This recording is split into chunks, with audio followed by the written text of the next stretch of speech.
CWPA Remote Professional Edition, where we take a look at water polo players and where they are today. This man was a member of the Queens College Knights men's water polo team from 1998 to 2002. After graduating with a degree in anthropology, he entered the field of large equipment rentals. Now he is one of the nation's foremost experts in the area and runs his own company. I'm very pleased to be joined today by Jason Hanis. Jason, thanks so much for appearing today on CWPA Remote. It's really an honor to be here, George. Thank you. Well, it's an honor to have you. So how and why did you end up choosing Queens College? Well, I came from Grand Haven, Michigan. I went to Grand Haven High School, and I was looking for colleges and sent out a broadcast letter to pretty much all the college coaches. My primary choice was to go somewhere in California, which is like most people's dreams as high school water polo players. And I got some interest from Queens College amongst a bunch of other schools. But at that time, so that was 97, they had just gotten third in the Final Four. So it was sort of like going to Duke for basketball. So it was between them and George Washington. And then when you look at the price tag between the two, we were pretty happy to go to Queens College. I'm sure you were. So do you remember your first practice or your first week of practices? I don't remember the first week of practice, but I do remember my recruiting trip going there. And they threw me in the cage, obviously, to see my stuff. And there were, I was a goalkeeper, obviously. Mm-hmm. And they started shooting on me, and we had this one big lefty, and he was really letting loose. And I remember he hit the post, and I swear that it landed on the other side of the pool, like outside of the pool. And that was like when I had a realization that like now I'm playing with men and I'm not playing with boys anymore. Exactly. Well, how about your first game? First game, I'm pretty sure that was against the University of Richmond. That was at the Labor Day tournament down at the Naval Academy. And that was my first and only career shutout. We obviously won something to 0. And so that was pretty memorable. What a great way to start your career in college, that's for sure. Let's go one closer or more specific. Do you remember your first save? My first save, it must have been in that game, but yeah. I had a few that time. And that was quite a while ago. So do you have any a single or 2 or 3 best memories of your time, with the Knights? Well, maybe not best memories, but they're definitely memories. Like we lost twice in the final to go to the Final Four. First time in my freshman year, the second time was my senior year. So that was pretty, I'm not going to say devastating, but it was a lot of hard work to get to that point. And especially our freshman year, we lost in sudden death overtime. So that really stands out. Both times to UMass. So, we always had a bone to pick with them. But another memory was probably my most favorite win. Again, somebody's going to have to fact check me here, but we did play UMass at UMass, and I think it was my junior year. And, that's a facility that, to have an away game there, it seems to be a disadvantage. That it's a pretty rowdy crowd. Mm-hmm. But we did win it, and that was a pretty good one. I guess those are the top 3 right there. Okay, and overall, I'd be interested in to hear your reflections about your college water polo career at Queens College, including were there any humorous or unusual stories? Of course, they have to be okay to say on the air, but do you have any of those around? Probably when I first showed up in New York. Again, I was coming from Michigan. And, 18-year-old kid, even my teachers were like, "You sure you want to go to Queens, New York from here?" That's the decision that I made. And so we rented a 12-passenger van, loaded up all my stuff, had a mattress in the back, and my parents and we drove out. And for my parents, it was their first time ever to New York. And, that was back before GPS. And, so we had the AAA triptych, if anybody remembers that. Oh, yeah. It looked like a notebook and give you turn-by-turn directions. But, if you missed it, good luck. We also rented a cell phone so we could communicate with people once we got there.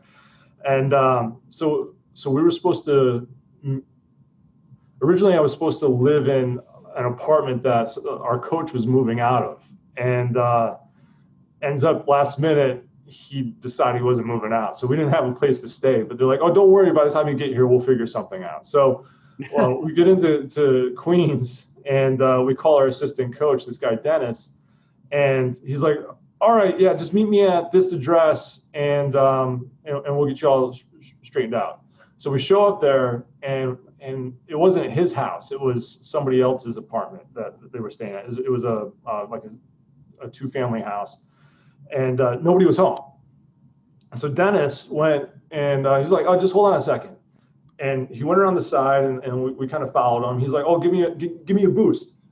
So we help him up, and he pushes in the window and then climbs in through the window, goes through the apartment, opens up the side door and says, okay, come on. Meanwhile, my parents are sitting there like, they never met this guy before in their life. He just broke into this house. Like, are they going to let their son just drop him off in New York and that's how they leave him? So there was some debate, and luckily, like, I talked him into it, and we ended up just dropping our stuff off. But that was definitely an interesting introduction to life in New York City. But fast forward, the guy Dennis, he's pretty high level in NYPD right now. Oh, good. Well, I guess he practiced all the tricks of the trade for the people he's chasing now. Yeah. So before we get into your current business, I'd be interested in how you go from a degree in anthropology to large equipment rentals. What happened to get you started in that field? There's actually quite a few people with anthropology degrees in the engineering field, in the critical systems. So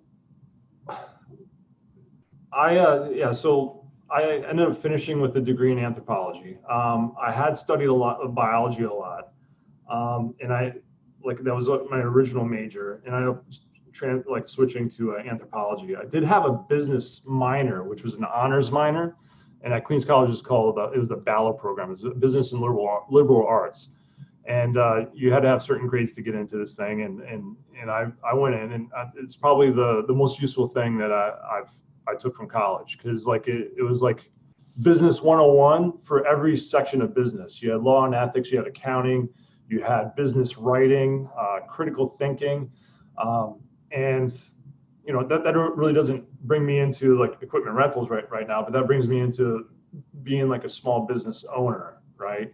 And but coming from Queens College, I had that science background, right? And then I had an opportunity to start a new business with somebody. I wasn't one of the owners, but I was young and cheap and had nothing to lose. And they're like, hey, you think you can figure this out? And then just, with all the biology, I'd taken a bunch of chemistry, and you learn a lot about electrons and valence electrons. And now I'm in electrical testing.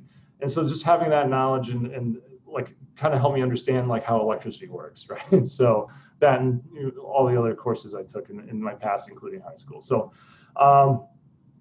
but fast forward, I had this opportunity, just having the business background from the honors minor really helped me to help them start this business, which I was running with their help, of course. But I pretty much knew everything I needed to know about invoicing and doing payroll and all that stuff, because of stuff that I learned. And so with some guidance, I was able to help run this business. And when they eventually sold it off, it was an easy transition to go and do my own thing, which is Kwick Power Rentals now. Okay, so to help me and our viewers, can you describe what some of these large equipment rentals are and what they do? Right. So the main thing that we rent out is called a load bank. And what a load bank is, simply put, is a giant hair dryer. Not that I need one, but it takes electricity and it wastes it as heat. And, so they use these to test diesel generators and uninterruptible power supplies, or just put electrical load on any electrical system, so that you can see that things have been installed correctly or that they're functioning as designed. An easy analogy is like if you have a car, and it's an engine, just like a diesel generator has an engine, and you turn it on and you just let it idle. Well, the mechanic might not be able to tell like that there's something wrong with it until he starts driving it down the road. Now, a diesel generator doesn't have wheels on it, right? It's turning an alternator that produces electricity. So it's just going to sit there and idle unless you demand electricity from it. So these load banks demand that electricity, and they waste it. So we need these load banks in our society to make sure that there's uptime for critical facilities, what we call mission critical facilities. So these are data centers and hospitals, right? So if the power goes out at a hospital and some surgeon's in the middle of doing surgery, it could be somebody's life on the line. So they have to make sure that these systems, and they are systems, not just a generator. You have a generator, you have an uninterruptible power supply, you have transfer switches and all this stuff. You got to make sure all that stuff is working as designed, so that when the power does go out, that the lights stay on and all the critical machines and whatnot that are in that facility stay operating. Okay, and who would your major clients be? So we're mainly doing work in data centers and some hospitals. So data centers might be like Googles and Facebooks of the world. We have done work at those places, Verizon, a lot of the big financial companies, Morgan Stanley, JP Morgan, Bank of America, like stuff like places like that. So they all have their own data centers or facilities that they lease, that they need to make sure that they have the backup power and everything installed correctly. So they're not the ones renting from us, but it's their contractors, and they'll come to us. We provide the equipment, and they do the testing and certify that everything's correct. Okay, so you were working for a company. You weren't the owner. I assume it was a pretty good gig. But then a move to create your own company based on your experience, with the business courses at Queen's College. You created your own company, Kwick Power Rentals. How and why did that come about? So the company I worked for before was a licensee of a larger company, and there was a time limit on that agreement. But the other company was private equity held, and they obviously want to sell their company, but having this outlying territory. And we were there had been others that were licensees as well, other parts of the country that had offices that were licensees, but they had been bought up, and we were the last ones. And so finally they came to the owners and bought them out of their agreement. And when they did that, I didn't have a non-compete, and they didn't ask me to come and work for them, and they just decided that they were going to stop operating the New York office. So, had been doing this for 16 years. I had a book of business and relationships and knowledge, and stick with what you know. So, like, I just decided that's it. Let's go start this. Let's buy some equipment, get some financing and funding, and let's go to it. Okay, so I'd be interested in the contrast between what a typical work week was for you when you started out Kwick Power Rentals and what a typical work week is now that you've been in it for 16 years. Well, it's kind of come full circle because back in 2004 when I started, I was young and cheap and had nothing to lose, right? Like, but I was the only guy, and I went from doing quotes and trying to get orders from potential clients to getting those orders and putting the equipment in the back of a truck that I just rented and driving it to the job site. I remember doing that, like going to a big job once, sold the job, and then I show up in the truck and they were like flabbergasted that well, I didn't think that you were going to bring it. I'm like, yeah. So, so now here we are. I'm like 3 years in now with Kwick Power, and but in the beginning it was just me. So, had to go and test the equipment, repair equipment, do the whole thing. I still even deliver equipment if I have to, or meet people at our shop to load up equipment in the middle of the night if we have to. But it's kind of full circle. So where towards the end, when I was at the other company, I had more of a support staff. But right now, like we're close to being back to where I was previous, like at the end there, in terms of like the technicians that we have, having salespeople, having inside sales support.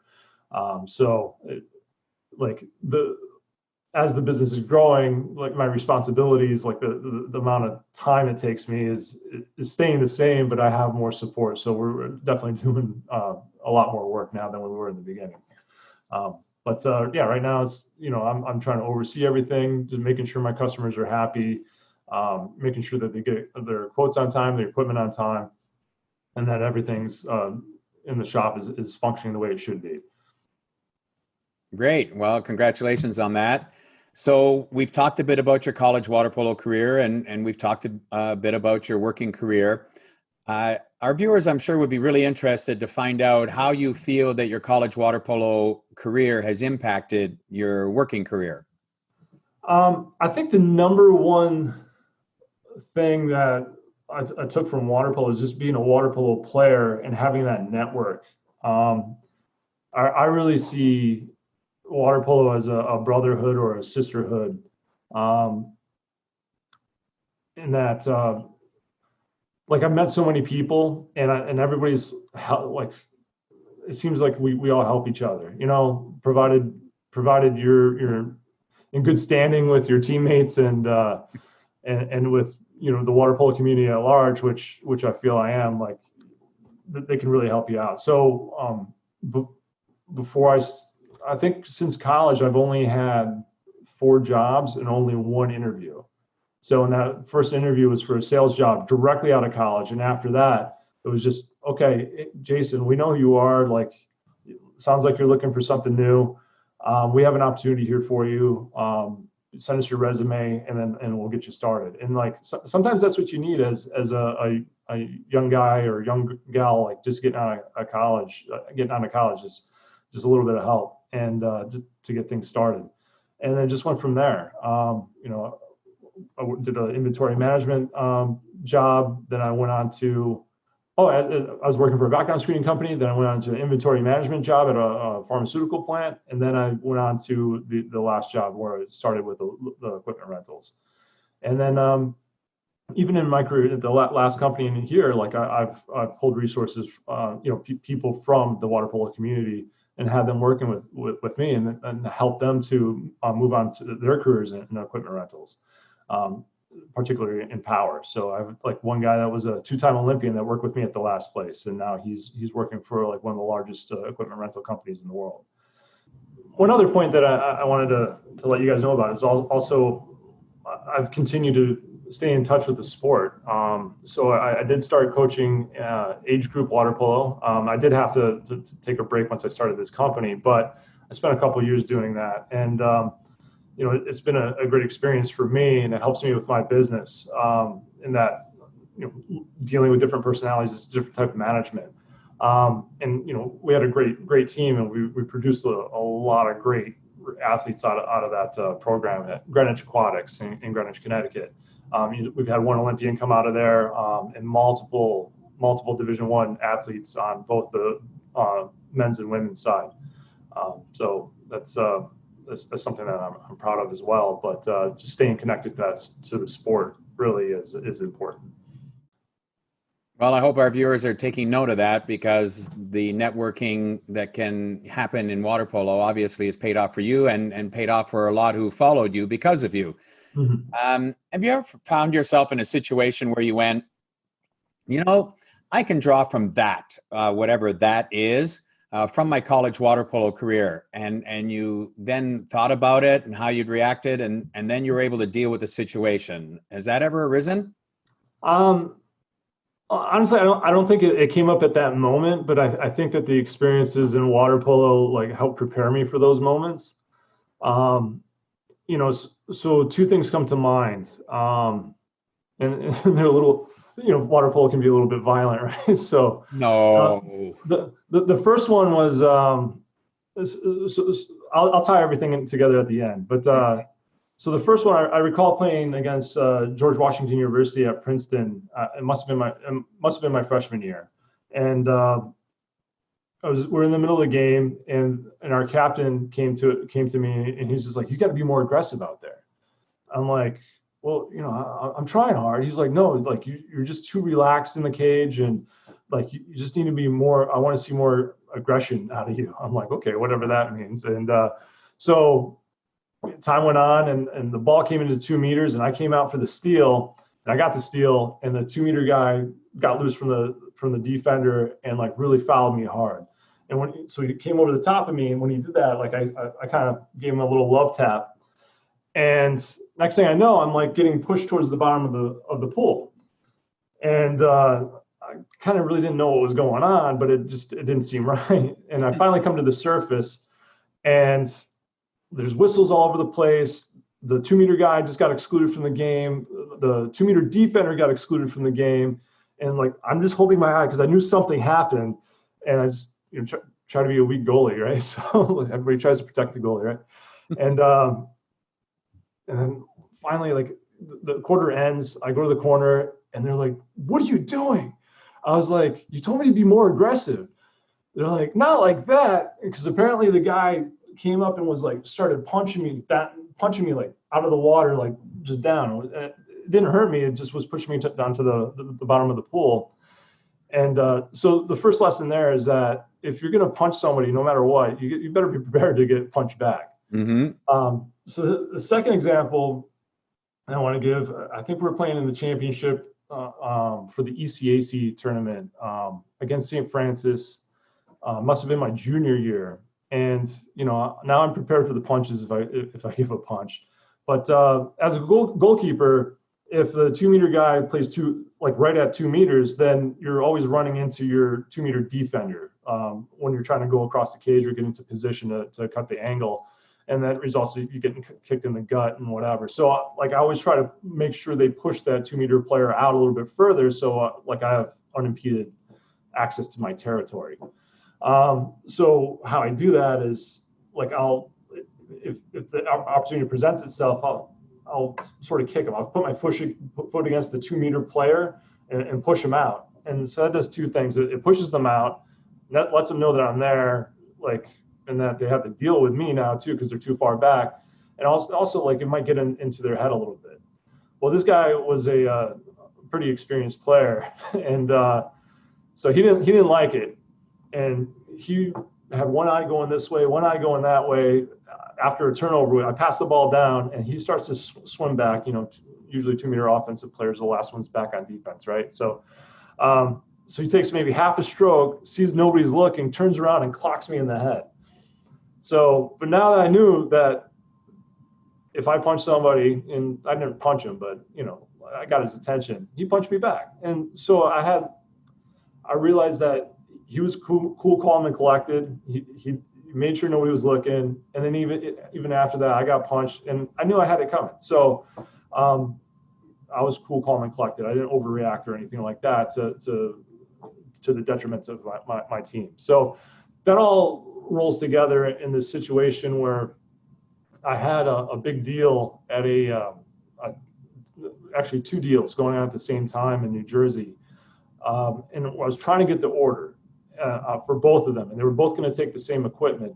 And what happened was I got the order for one, and then the other one came like the week after, but they were overlapping so that we couldn't do them at the same time. So I'm working with their engineers, trying to figure out an alternative for them. Meanwhile, somebody high up went to one of our competitors and asked if they could do the job. And they're just like, sure, yeah, no problem. But then they came to us, but not to me, to our corporate office, right, and said like, someone told important people at our corporate office that I just gave up on the job. and just said we couldn't do it, which is totally not the case because it was, pretty high value job. Right. And the way I found out about it was they started calling us and having us ship equipment to that job site within our sales territory. So, and I was livid, I was like red, head was red, face was red. But you can never, don't let them see you sweat. Right. So, and keep cool, calm, and composed. And so I just proved my case, like showed emails that like, why would I ever do that? I'm sure you guys can help us, but I did not. I've been working with these guys since then.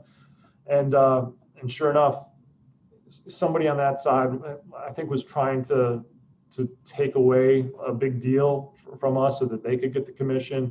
And, it didn't work that way. So, I stayed cool, calm, and collected, had things work out my way. But then that other guy realized that, if you're going to punch me, he's going to get punched back, not in real terms, but right.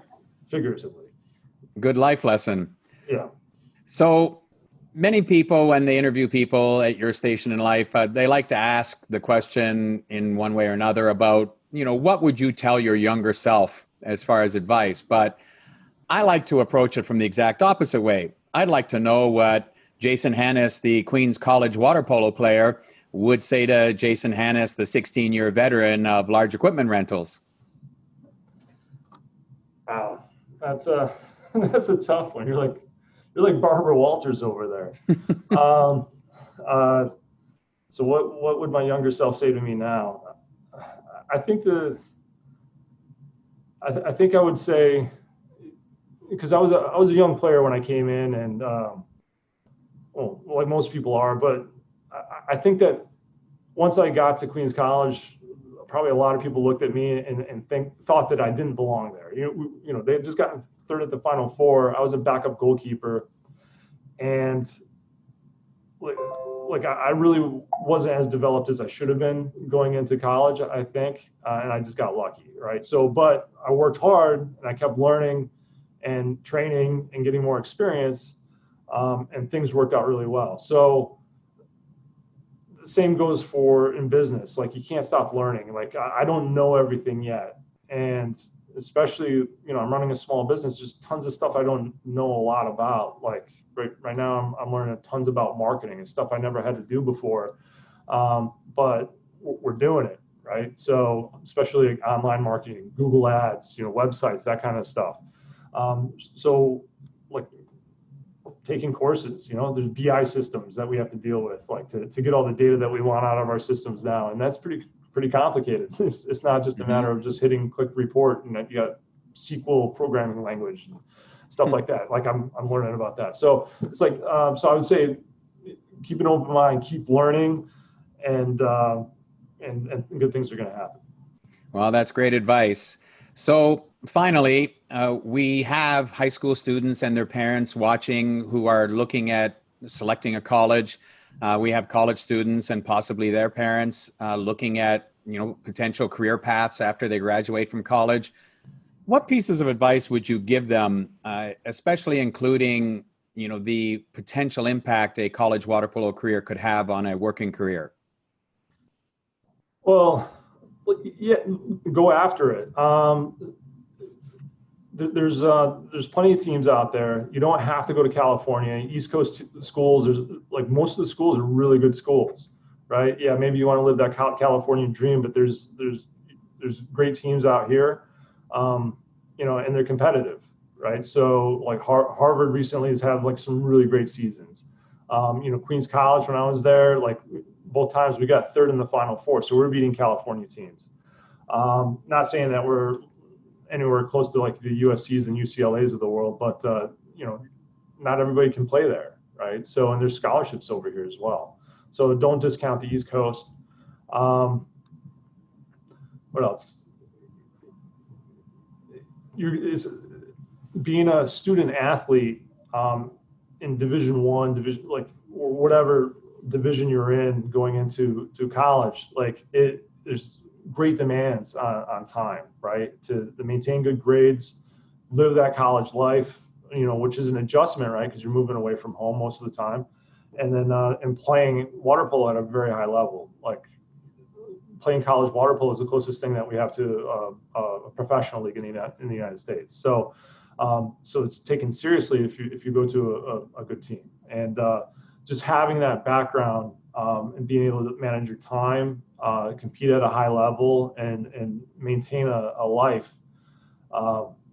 It's a lot, and it translates into your work life once you transition from college to real life, really, right? So it's going to prepare you, and you should do it. Well, add to that what you said earlier about the network of potential career paths that emerges because you're connected to other water polo people, which actually is the purpose of this series. People hopefully watching and listening are going to get the idea that, you know what, yeah, I should look at a college that has water polo, and it's going to serve me in good stead to play water polo in college, regardless of the level. He followed up a successful career at Queens College University as a goalie in water polo on their varsity team to become the owner of his own company in the large equipment rental industry. Jason Hanis has been my guest today on CWPA Remote. Jason, thanks so much for agreeing to take your time and give us your perspective on how college water polo can impact ultimate working career. No, really, like I said before, it's really an honor to be on here, and I thank you very much. Well, thank you. Until next time on CWPA Remote, this is George Gross Jr. wishing all of our viewers the very best in and out of the water.